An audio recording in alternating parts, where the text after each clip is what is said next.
Hi, this is Shambhavi. Welcome to my weekly podcast about spirituality, love, death, devotion, and waking up while living in a messy world. The Satsang with Shambhavi podcast is recorded live each week with students of our nonprofit community, Jayakula. For more information and to find out about attending a satsang, visit jayakula.org. Thanks for listening. Much love to you, wherever and however you are. So one of the things you might hear me say fairly regularly is that the kind of wisdom or knowledge that we gain through doing spiritual practice is usable, or even immediately usable.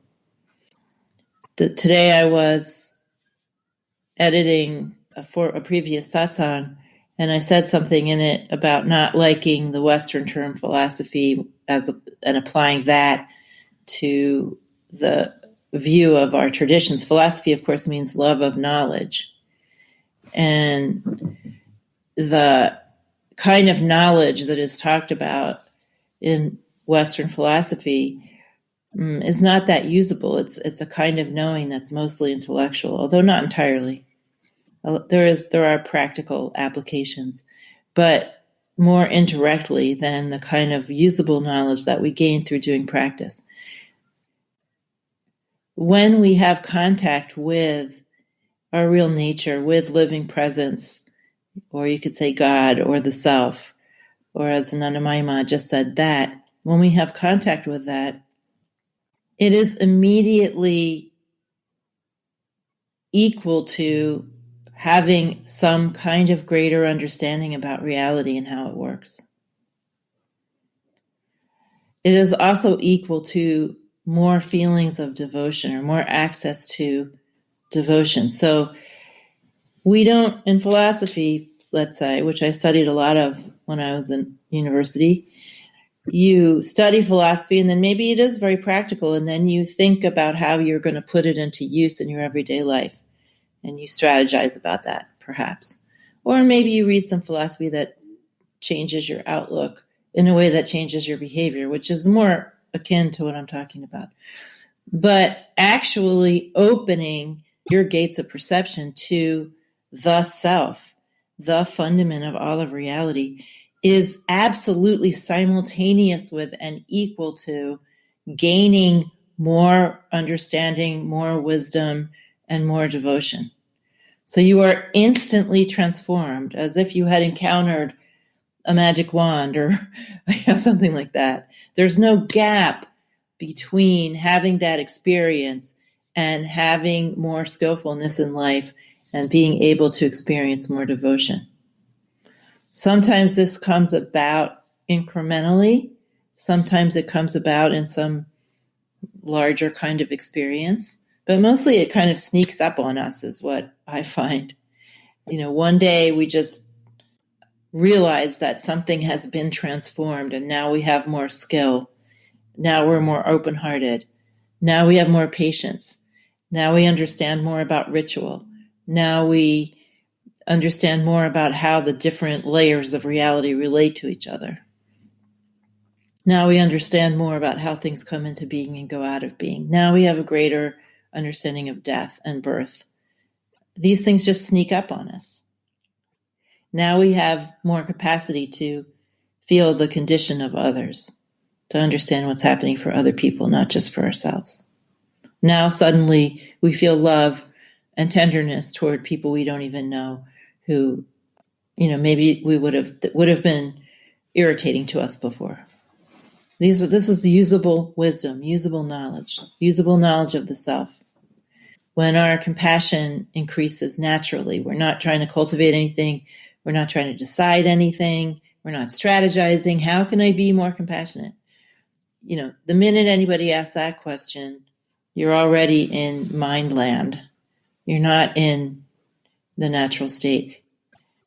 So we have this idea a lot if we're involved in especially any tradition that calls itself Tantra or Tantric, that energy is very, very important.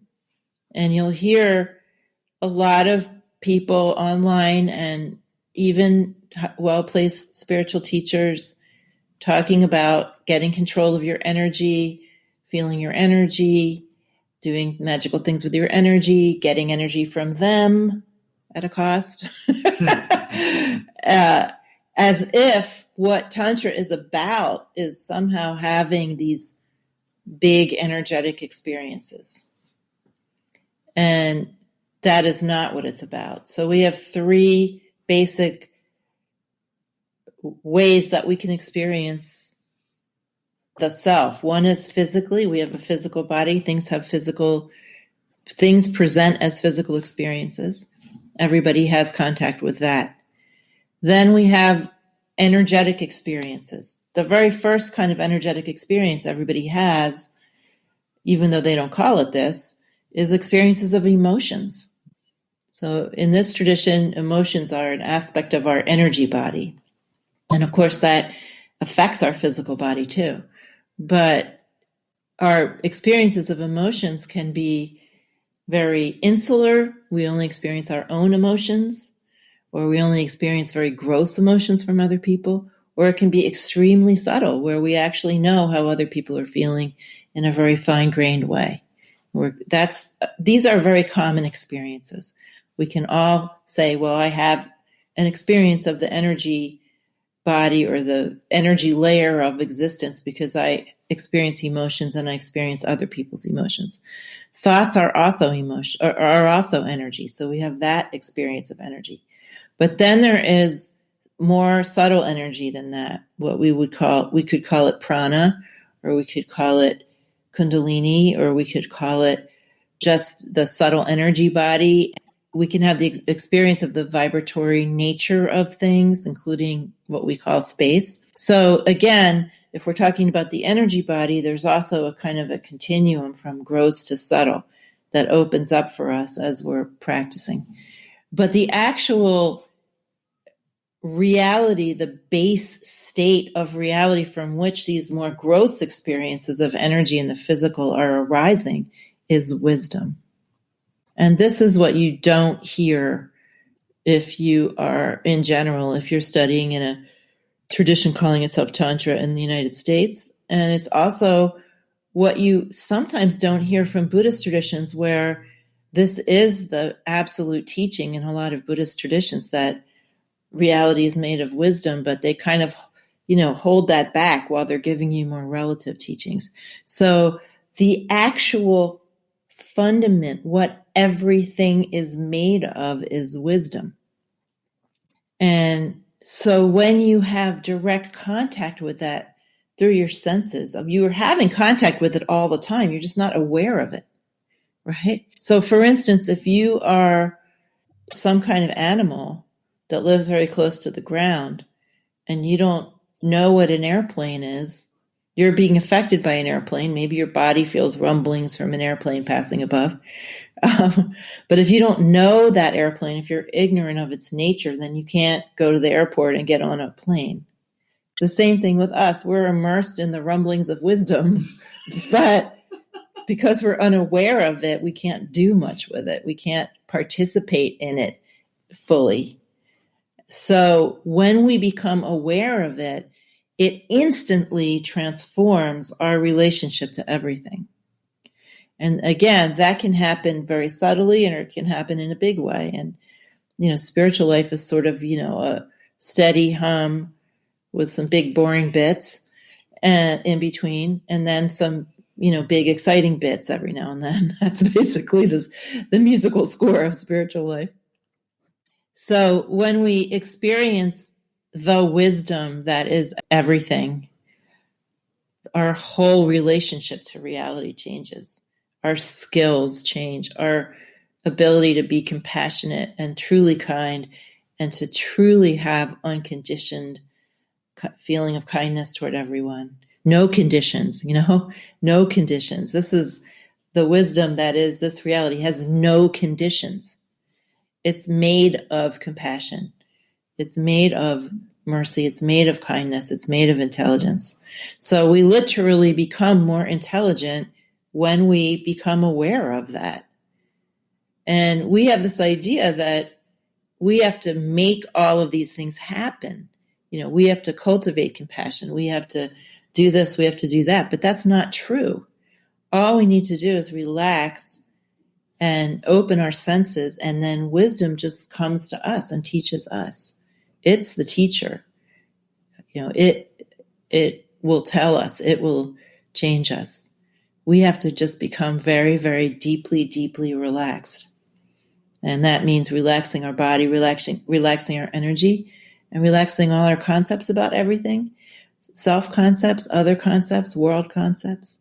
We have to first recognize how governed by concepts we are. So when we have contact with that, it becomes usable instantly. And that usability shows up in our behavior, our everyday contact.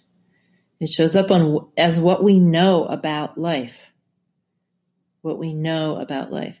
When I first started teaching, I don't know when that was, sometime I don't know. I was teaching with my former teacher. So in the early 2000s, I adhered very closely to what I had been taught and to books and teaching what my teachers taught me. And slowly over the years, the more relaxed I became, the more contact I had with nature, the more the teachings are just coming from the wisdom that I've acquired being a practitioner. And they still often have the practices that I teach are teachings that I've been given. But the way that I teach has become more and more unique and more what's called Upadesha teachings. Upadesha means it from the direct knowing, the direct experience of the teacher. And that term is used in Trika, but it's used more in Tibetan traditions. And the Upadesha teachings are considered to be the very best teachings. Like you always want to get the teacher's Upadesha teachings because those are the ones that come with the vidya, with the wisdom and the energy that the teacher has gotten from all those years of practice. So that skill that one gains, the capacity that one gains, gets also woven into teachings. I was reading something I'd written a long time ago about one of my rants that I drag out of the closet every now and then about people who are very entranced with proving that spiritual practice is effective by applying scientific method, measuring brain waves of yogis and things like that. And in this rant that I was rereading my own rant, I was saying that the yogis should be teaching the scientists and measuring the science. Because the direct knowledge that you get doing yogic practices is much more profound and thoroughgoing than any scientific knowledge. And it's usable in a completely different way that's much more interesting. I mean, science and technology definitely have their place, but they are not in any way, shape, or form equipped to be the measure of the effectiveness of spiritual practice. Not in any way. Being a scientist will not make you love everyone equally. Having contact with the natural state of reality and living presence will. So you can see just from that, it's a totally different kind of knowing. And yet very practical.